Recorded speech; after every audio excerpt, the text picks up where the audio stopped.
Pemirsa, di bawah kepemimpinannya, Presiden Prabowo Subianto membentuk sejumlah badan baru atau lembaga baru. Salah satunya adalah Badan Pengendalian Pembangunan dan Investigasi Khusus.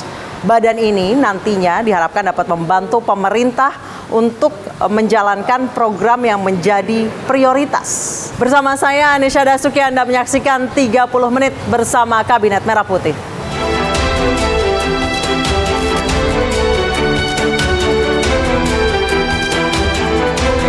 Badan Pengendalian Pembangunan dan Investigasi Khusus (Bapisus) hadir memastikan program pemerintah berjalan efektif dan APBN tepat sasaran.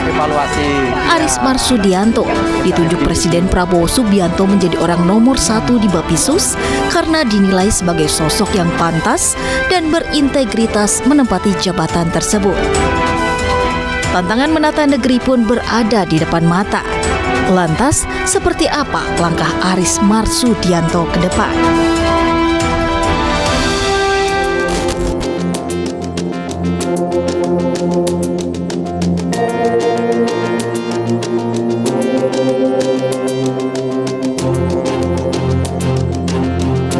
Assalamualaikum Pak Aris. Ya, waalaikumsalam, Mbak Anissa. Pak Aris ini pertama kali di wawancara media dong, Pak. Iya, ini Mbak yang pertama kali ini. Kenapa saya tadi baru masuk langsung ini arwana ya, Pak?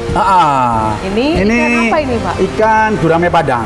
Gurame Padang, saya baru tahu loh gurame itu ada. Iya, ada jenggotnya. Saya taunya gurame di piring aja. Taunya di piring ada ya. Manisnya. Bapak penggemar ikan atau emang penggemar binatang, Pak? Saya penggemar ikan, tapi saya suka binatang.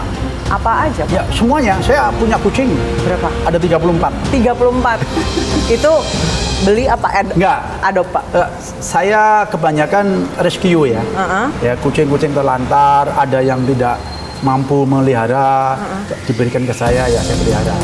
Nah, Pak Aris nih baru bulan Oktober dapat tugas dari Pak Prabowo, Pak Presiden, Kepala Badan Pengendalian Pembangunan dan Investigasi Khusus. Namanya aja udah ngeri banget, Pak. Ya. Ngawasin seluruh 146 kementerian lembaga, APBN 2025 3.000 triliun. 600-an ya. Itu Bapak semua yang ngawasin? Ya, pada prinsipnya badan ini kan memang untuk pengendalian pembangunan ya. Yang mau tidak mau seluruh KL ya, instansi yang menerima APBN dan APBD ya tentunya harus kita awasi ya supaya seluruh program pemerintah itu dengan dana yang ada itu sampai tepat sasaran. Tugas khususnya itu apa, Pak? Ya, tugas khususnya yang paling di-highlight, pokoknya kamu harus yang penting A gitu dari Pak Presiden. Ya, pertama kita melihat program ya, setiap KL sampai ke tingkat daerah ya. Program-program ini kita prioritaskan ya kepada program-program untuk kemakmuran rakyat. Ya, membuka lapangan kerja ya, menciptakan inovasi-inovasi dan teknologi ya segala macam seperti itu. Jadi kalau program itu sudah sesuai dengan visi dan misi Pak Presiden, ya tentu kita akan mengawasi jalannya dana yang akan dikucurkan oleh negara. Nah, untuk top 5 nih, Pak, anggaran prioritas APBN, pendidikan, kesehatan, pendidikan sosial, ketahanan pangan, hukum, dan Hankam. Yang Pak Presiden paling, pokoknya saya titip misalnya MBG gitu. Saya titip misalnya pembangunan sekolah yang minim kebocoran. Apa sih Pak yang paling dititip oleh Pak Presiden? Apa semuanya? Ya, semua. Jadi kita di dalam proses tata negara ini tidak bisa kayak membuat nomor urut gitu ya. Ini kan simultan. Ya. Jadi semuanya bergerak secara simultan. Kan nggak mungkin kan pertahanan lemah, pendidikan harus kita kuatin, pendidikan. Oh, Bapak matanya mesti banyak dong, Pak. Loh, iya dong. Nah, jadi disinilah fungsi pemerintah ya, fungsi badan saya ya, kita bekerja secara simultan ya itu. Bahkan tidak hanya 5 ya, seluruh lembaga harus bekerja secara simultan. Jadi setiap detik, setiap menit, setiap bulan ini seluruhnya harus bekerja secara bersama-sama sesuai dengan programnya masing-masing. Bapak, tadi saya juga udah baca autobiografi Bapak. Bapak ini lulus Akmil 92 ya, Pak? Ya. Saya boleh lihat di dalam, Pak, kayaknya banyak koleksi zaman jadi Kopassus nih, Pak. Nggak enak lihat rumah-rumah. Oke deh, nggak apa-apa. Oke, welcome. Ya. Nah, terus lulus dari Akmil tahun 92. sempat di anti teror itu. Ya, benar. Pasukan khususnya khusus ya Pak. Iya. Boleh diceritain nggak Pak ketika itu? Berarti Ya. Timur Leste sempat ya Pak ya? Ya, pernah. Boleh diceritakan mungkin Jadi sedikit Pak. saya lulus dari Akademi Militer ya, itu tahun 1992. Ya, sekarang lifting saya itu sudah pada bintang 4, bintang 3. Ya. Itu. Seangkatan sama Kasat sekarang? Oh iya, satu angkatan. Bapak Kepala Staf Angkatan. Iya. Pak Kasum juga ya. Itu Letnan Jenderal Richard ya, itu satu angkatan ya. Saya di Kopassus, saya di anti teror. Nah, waktu itu yang menyeleksi letting saya keluar dari Akademi Militer itu Pak Prabowo untuk masuk Kopassus. Berarti kenal Pak Prabowo dari tahun 92? Ya, saya mengenal Pak waktu itu karena beliau Komandan Pusat Pendidikan Pasukan Khusus yang menyeleksi letting saya untuk diambil 20 orang menjadi anggota Kopassus. Nah, setelah itu saya tugas operasi ya, di Mapenduma dan di Papua ya. Kemudian juga pengalaman juga di Timur-Timur ya. Kemudian saya masuk di anti teror ya. Jadi cukup inilah mengenal beliau sejak di Kopassus lah. Beliau itu komandan yang hebat. Pak Aris, tadi saya lihat pajangan Bapak pisau di situ, terus sini ada tulisannya rencana Tuhan pasti lebih Oh baik. ya, itu moto apa gimana tuh Pak? Ya, ini pisau komando ya. Nanti di depan juga yang saya depan lihat. juga pisau komando. Ya, pisau komando ya. Ini rencana Tuhan pasti lebih baik tulisannya ya. Ya, karena kita kan manusia ini hanya sekedar berusaha, berikhtiar, ya kan? Itu. Tapi apapun juga rencana kita ya, itu pasti gitu. Itu bila kita percaya sama Tuhan, rencana Tuhan pasti lebih bagus. Kadang-kadang kita kan berbuat tidak sesuai dengan apa yang kita inginkan kan. Kita berbuat begini begitu tetapi nggak sesuai. Tapi kalau kita yakin bahwa rencana Tuhan pasti lebih baik, di balik itu pasti akan ada hikmah yang akan kita alami. Pak, tadi saya juga ke sini lihat itu Pak, di sebelah situ ada foto Bapak. Itu zaman di mana itu Pak? Oh, ini. Ini umur berapa? Saya tanya ini umur berapa Pak? Ini foto saya waktu saya di Papua. Oh, Papua. Ya, waktu saya di Papua ini kurang lebih saya umur 20, saya letnan ya. Letnan, kurang lebih umur 24 mungkin ya, 24, 25 Masih ya. belia sekali Pak. Ya, ini belum merit. Oh, belum. Masih kayak Roma Irama. Nah, itu yang di sana ada itu foto pelantikan. Nah, oh iya, itu foto pelantikan. Ya, foto pelantikan saya kemarin dengan Pak Prabowo ya. Ini berarti sudah ketemu Pak Prabowo ketika di sini? Sudah mengenal? Udah, ini kan saya letnan, ini tugas ini beliau Komandan Jenderal. Oh. Ya, ini tahun 96. Ya, 96 saya masih letnan 1 ya. Berarti kedekatannya sejak itu Iya, beliau waktu itu Komandan Jenderal. Dan saya salut itu, saya di Papua, itu hutan yang sedemikian lebat, itu di sana itu dilengkapi dengan alat-alat yang canggih, yang luar biasa. Ya. Jadi waktu itu ya ada namanya penyanderaan ekspedisi Lawrence, ya. Itu antara itu tim ekspedisi dari luar ya, orang-orang bule beserta ahli-ahli saintis kita yang ada di Papua kemudian disandera ya oleh OPM. Nah, disitulah waktu itu Komandan Jenderalnya itu Pak Prabowo. Tahun berapa itu Pak? Tahun 96. Tahun 96. Ya, tahun 96. Nah, beliau membentuk tim, yaitu tim pembebas dan tim pengejar.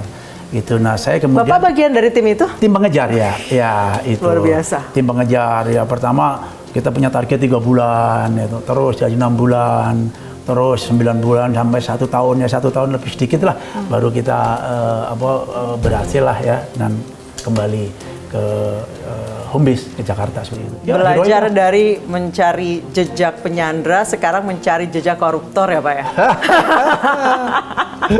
Ya, itu pengalaman itu berharga. Itu mengendus. Mengendus. Ya, mengendus-endus gitu ya. Kalau kemarin di hutan ya, sekarang pekerjaan saya mengendus-endus di kota. Kami tidak akan ragu-ragu bertindak. 100 hari pertama, ya, saya sudah beri istilahnya peringatan berkali-kali. Sekarang, siapa yang bandel,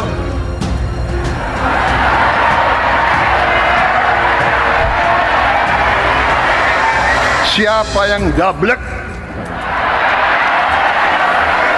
siapa yang tidak mau ikut dengan aliran besar ini, dengan tuntutan rakyat, pemerintah yang bersih, siapa yang tidak patuh, saya akan tindak.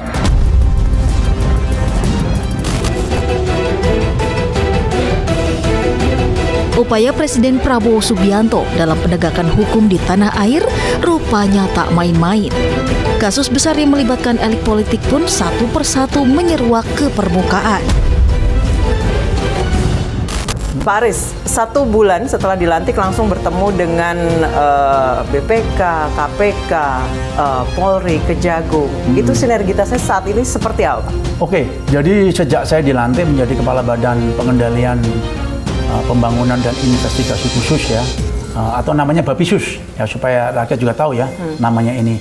Saya langsung koordinasi ya, secepatnya dengan Kepala Kejaksaan Agung, dengan Kapolri ya, dengan Ketua KPK ya, BPKP dan lain sebagainya ya, itu termasuk Ketua KPK yang lama dan Ketua KPK yang baru saya juga udah ketemu ya. Ya kita untuk berkomunikasi dulu ya, setelah itu kita coba untuk berkolaborasi, kemudian bersinergis ya, menghadapi tantangan-tantangan ya yang kita perlukan ya, khususnya untuk pemberantasan korupsi ya, pencegahan namanya ilegal ya, bocor-bocor itu ya, bocor-bocor ya, itu ilegal ini kan juga parah ya, illegal mining, illegal fishing, illegal logging ya, illegal planting, illegal lobbying ya, itu kadang-kadang yang illegal lobbying yang terakhir itu loh Pak. Nah itu kan ada yang mencoba untuk membuat hal-hal yang itu. Nah ini kita coba dan alhamdulillah selama 4 bulan terakhir ini hasilnya cukup memuaskan kan. Rakyat juga bisa melihat bagaimana kejaksaan ya itu performanya bagus ya, kepolisian ya, KPK dan seluruh aparat ya. Tapi kan salah satu tugas Bapak juga mengawasi supaya aparat penegak hukum ini berjalan sesuai dengan koridornya, bekerja sesuai dengan koridornya. Tugas Bapak juga kan? Loh iya dong. Ya kan setiap aparat penegak hukum kan mempunyai tugas dan fungsi untuk mengawasi ya, pengendalian ya, seperti itu. Jadi badan ini kan bukan badan penegakan hukum. Nah oleh karena itu saya harus bersinergis dengan badan penegak hukum. Nah harus harmonis dan alhamdulillah ya dengan Kejagung, dengan Kapolri, dengan Kepala KPK ya, kita sinergis. Bahkan kemarin kami sudah membuat MOU ya dengan Kemendagri juga ya, Kemendagri ya kadang membuat MOU untuk semuanya bersinergis sampai pengawasan ke tingkat daerah ya, ke tingkat bupati dan gubernur. Sejak Oktober Bapak dilantik sampai saat ini 4 bulan kurang lebih, itu ada nggak Pak pos-pos yang menjadi target operasi utama dari Pak Aris? Sebenarnya apalagi kan sekarang BUMN lagi rame nih karena Pertamina ngoplos itu Pak. Sebenarnya kalau dikatakan target, saya tidak menarget ya, tetapi saya mengawasi dengan seluruh aparat penegakan hukum ya itu, dan kita memberikan masukan-masukan juga kepada seluruh aparat penegak hukum supaya tidak ragu-ragu, supaya tidak pandang bulu. Ya, gitu. Jadi siapapun supaya kebal terhadap ancaman ya. Jadi aparat penegak hukum tidak boleh kalah ya dengan institusi lain ya di dalam negara ini, apalagi dengan pengusaha-pengusaha ya yang nakal ya, karena tidak semua pengusaha itu bersih juga ya, itu ada yang malah mempengaruhi aparat penegakan hukum ya. Jadi jangan sampai ya aparat penegakan hukum kalah dengan seperti itu. Dan kita lihat selama 4 bulan terakhir ini bagaimana performa kejaksaan, kepolisian, KPK kan bagus banget kan? Oh, ngeri kan? Iya. Itu ya memang harus begitu. Penegakan hukum itu harus tanpa pandang bulu, harus dilakukan dengan keras ya, jangan sampai ya takut intervensi dari pihak manapun. Soal intervensi itu ya Pak. Iya itu nggak bisa. Tidak takut ancaman dan intervensi. Iya. Setelah sinergi dengan aparat penegak hukum, kemudian adalah yang terkait dengan anggaran juga nih APBD. Kemarin katanya sempat mengisi materi di retret Pak. Oh ya. Bicara soal APBD. Saya... Nah, jangan jawab dulu Pak. Kita akan kembali usai jeda. Oke. Ya.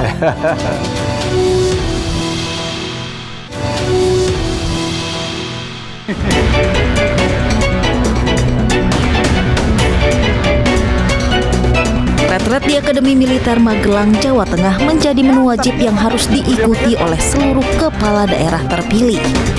Dalam retret, pembekalan mengenai efisiensi anggaran untuk memastikan penggunaan yang tepat sasaran dan berdampak positif bagi masyarakat menjadi materi penting dan wajib dipahami peserta retret. Dengan segudang prestasi dan pengalaman yang dimiliki, Aris Marsudianto, Kepala Bapisus, hadir memberikan materi di hadapan ratusan peserta retret. Tadi kita ngobrol soal retret ya Pak ya. Di retret itu Bapak jadi salah satu pembicara. Ya. Di hadapan para 1.000 perwakilan daerah ya. Ya. Apa yang Bapak sampaikan kepada kepala daerah? Katanya sampai banyak yang minta foto, Pak. Ya, kemarin saya mendapat kehormatan ya, diundang Pak Mendagri ya, Pak Tito Karnavian untuk mengisi di acara retreat di Magelang. Ya, di situ ya saya menyampaikan ya bagaimana tentang Bapisus, badan saya ini ya, itu supaya mereka juga mengerti kan, ini badan baru ini apa, fungsi dan tugasnya itu apa, segala macam.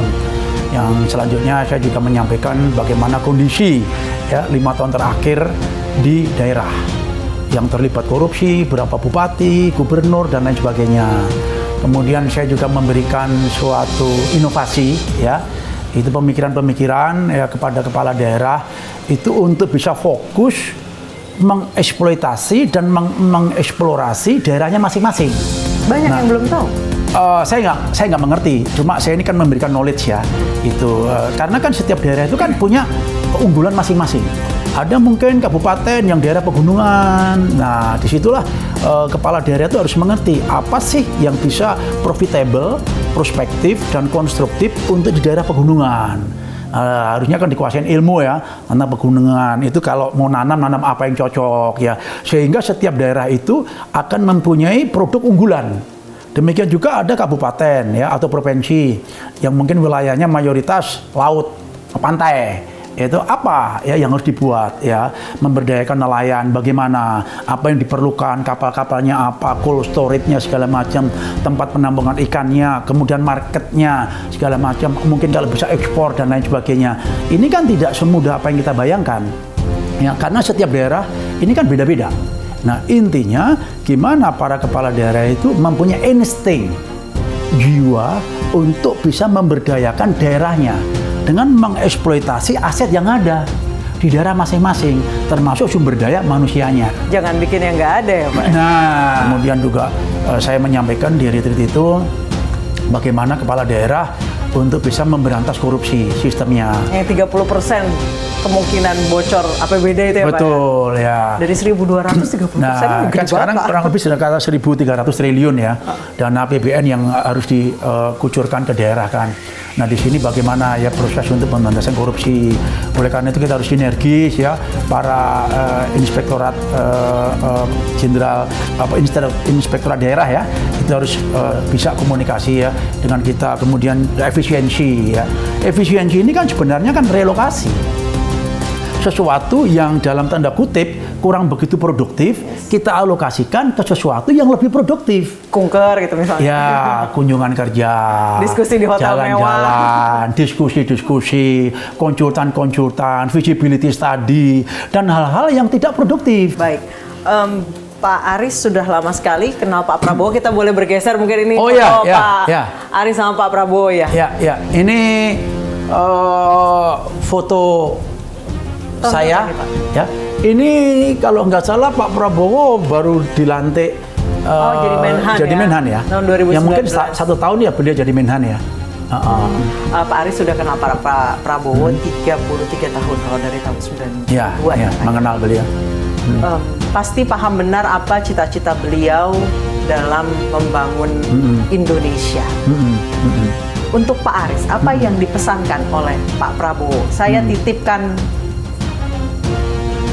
ABCDE kepada Pak Aris, apa pesan? Oke, jadi saya itu sejak mengenal beliau ya, tahun 92 pertama kali saya itu latihan terjun payung ya, beliau Komandan Pusat Pendidikan Pasukan Khusus saya tuh bangga sekali ya melihat seorang komandan pusat pendidikan pasukan khusus mempunyai visi yang saya pikir itu out of the box. Jadi stratanya itu ya kalau sekarang dibilang itu strata internasional ya.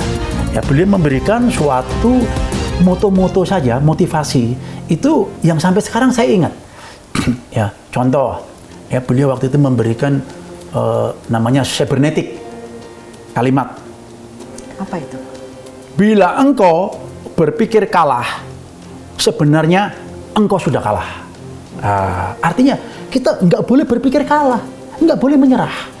Begitu. Ini saya baru pertama kali tuh. Saya ini udah berapa puluh tahun ini? 32 tahun ya nggak itu. Boleh pesimis. Masih saya ingat, nggak boleh pesimis.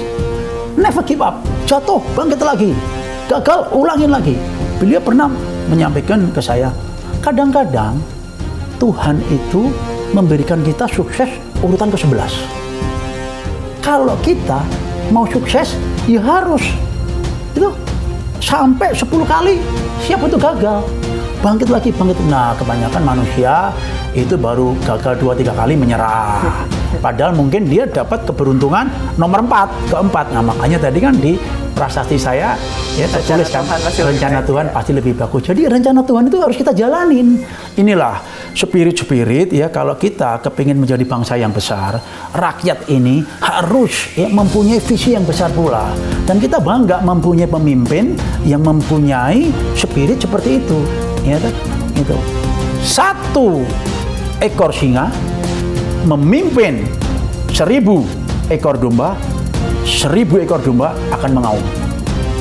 Nah, inilah sekarang kita punya singa. Ya, moga-moga kita bisa menjadikan macan Asia. Habis ini kita lihat kantor sebelah ya. Siap, Nggak apa-apa ya. siap. Namanya ruangan merah putih.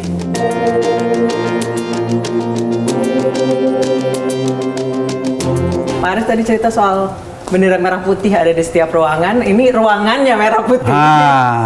Ini ruangan merah putih. Ya, ini saya desain. Ya, semuanya ya merah dan putih warnanya. Inspirasinya termasuk lampunya pun merah dan putih. Nah, itu. Inspirasinya dari mana, Pak? Saya sendiri. Terima kasih banyak Pak Aris. Ya, sama-sama. Waktunya sampai diajak home tour ke ruangan merah putih ini. Terima kasih atas ilmunya, masukannya dan juga apa sih sebenarnya tugas utama dari Babinsus ini? Babinsus. Luar biasa sekali, namanya aja udah ngeri banget. Semoga kerja ke depannya juga ngeri ya Pak. Siap, apalagi buat ngeri yang koruptor-koruptor. Terima kasih banyak. Waktunya Pak Aris. Ya, terima kasih sama-sama. Baik, pemirsa, kita akan jumpa lagi di 30 menit bersama Kabinet Merah Putih bersama saya Adis Adasuki. Sampai jumpa.